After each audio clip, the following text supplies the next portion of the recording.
What if I told you the next God of War game could completely change the scale of the franchise forever? Not just another battle between gods, but a war against the beings who may have created every pantheon in the series. Because when you really look at God of War Ragnarok, the Valhalla DLC, Athena's transformation in God of War 3, and the mystery behind the mask, there's one terrifying possibility hiding in plain sight.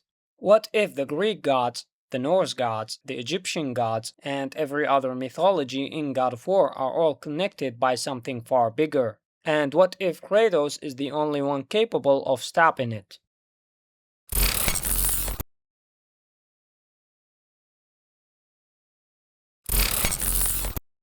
Hello everyone, and welcome back to the Only Thing Gaming channel. God of War Ragnarok's ending left the door open for future entries in the franchise. In the end, Kratos became the new protector of the Norse Pantheon, while Atreus left to begin his own journey and search for the giants. But the biggest issue with continuing the series is this. It places Kratos away from the events of God of War, and let me tell you something.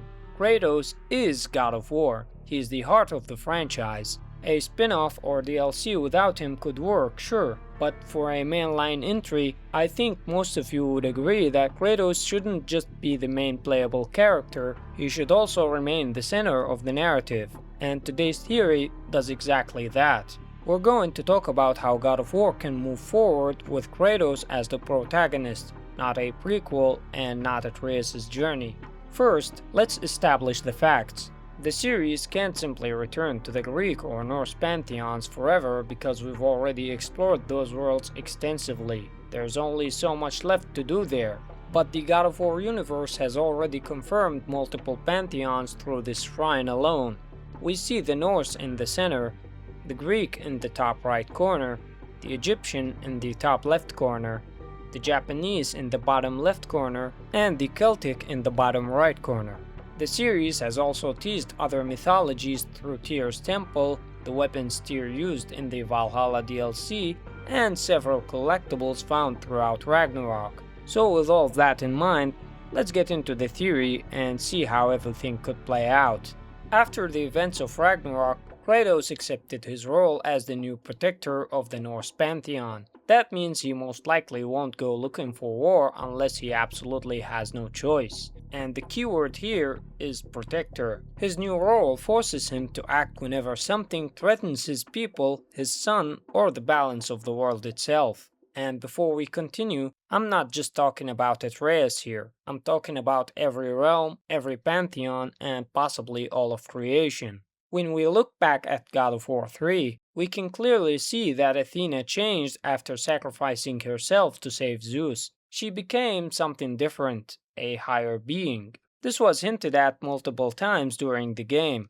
Athena tells Kratos that she can now see things others cannot. My sacrifice to save Zeus has brought me to a higher existence. I see truths where I did not before. But the most important detail is how drastically her personality changed.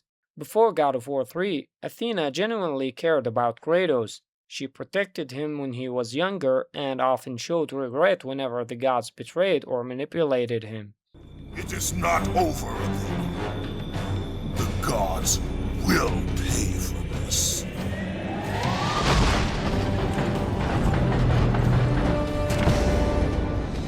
Forgive me, brother. But after her sacrifice, she almost feels corrupted, like a completely different version of herself. The power you took from the box is mine. Even in the Valhalla DLC, Helios' head tells Kratos that trusting Athena was foolish. All your righteous haranguing about how evil the gods are, and you somehow gloss over that little extra nudge you gave them. Opening the box was Athena's plan. I did not know the consequences. You would claim ignorance of the consequences of trusting Athena? Is that your idea of a joke, Kratos? Because I admit it's hilarious. And while that line technically reflects Kratos' own thoughts inside Valhalla, I personally disagree. Before God of War 3, Athena was trustworthy. Something changed her. And that brings us to one of the biggest mysteries in the franchise, the higher plane of existence. This concept has only been mentioned once in the series by Athena herself, and it was never fully explained. Apparently, gods who perform selfless acts or sacrifices can ascend into a higher form of existence. That's what happened to Athena, and some fans even believe the same thing may have happened to Thor, since his body disappeared after death in Ragnarok.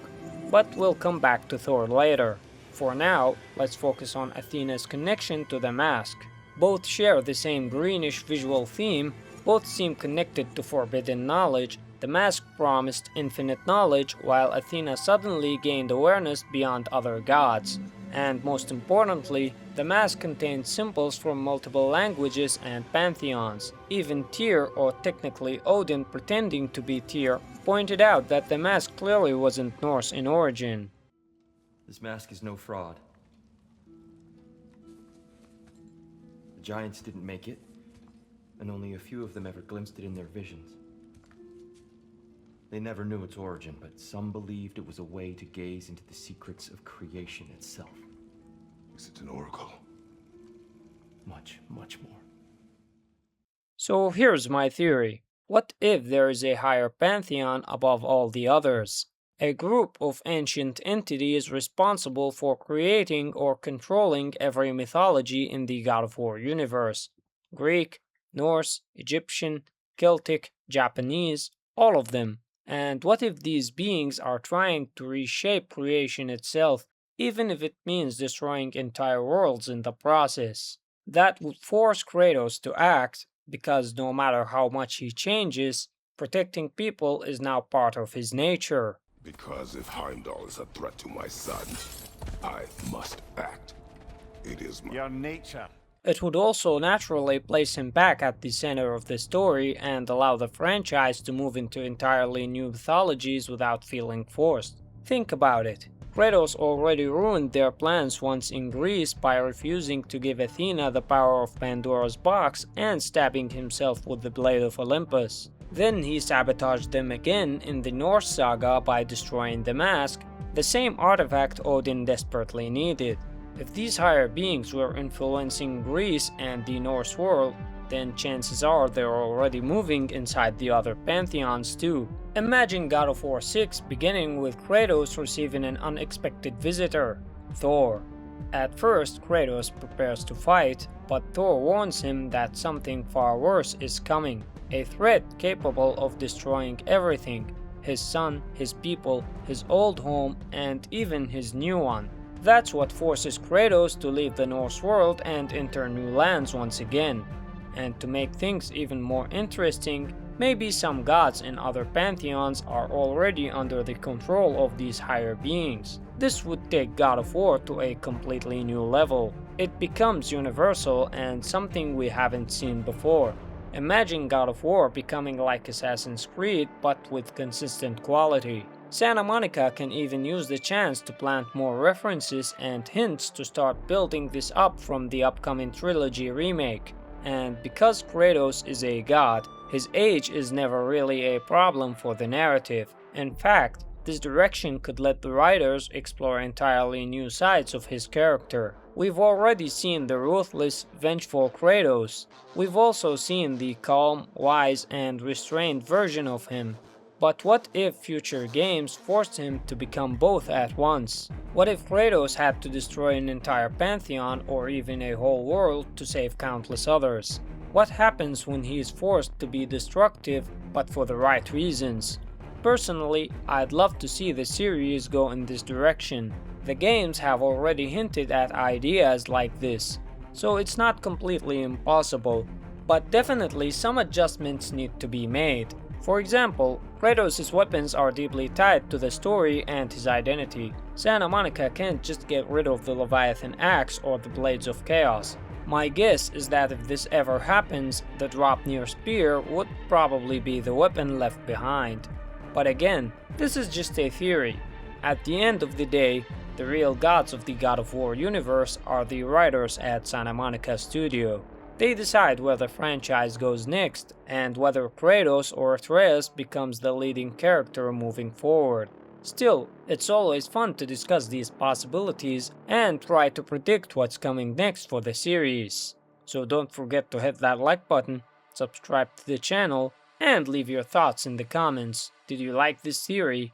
Do you think the higher plane of existence will play a major role in future games? And what mythology would you want Kratos to visit next? If you enjoyed this one, make sure to check out my God of War games ranking video. Thanks for watching, and I'll see you in the next one.